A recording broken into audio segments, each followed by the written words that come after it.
Periodic storms are an unavoidable fact of life when you live along the coast. In rebuilding after Hurricane Sandy, we realized that we needed a new way of thinking about beach restoration if we were going to be as prepared as possible for the next one. The traditional way to protect a waterfront community is to put up a barrier between the people and the water, either by piling up rubble or by building solid walls of metal and concrete called bulkheads.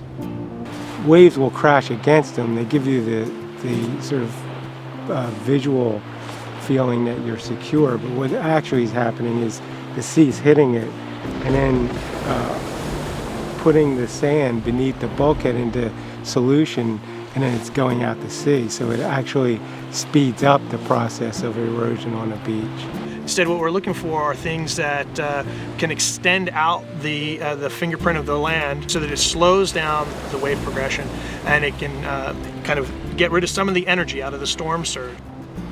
Tidal wetlands, or marshes, absorb the brunt of coastal storms, acting as a buffer between the beaches and the mainland. These beaches sit on a backbone that is marsh, so without the marsh we won't have the beaches. And we've seen that in a few places where we've lost the marsh, we've lost the beaches.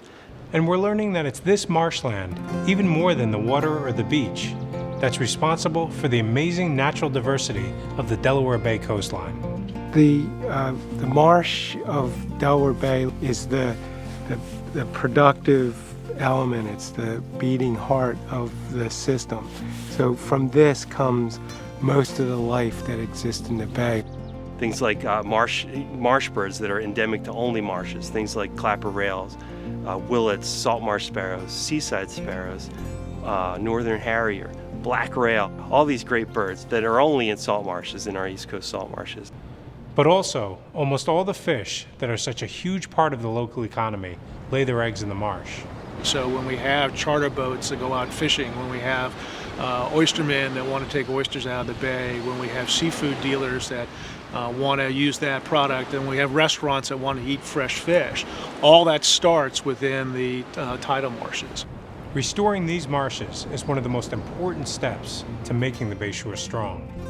The vision is to identify those marshes that are in greatest need of help and provide the greatest opportunity to meet two needs of protecting communities and creating wildlife habitat, both for marsh species and for the species that depend on Delaware Bay beaches.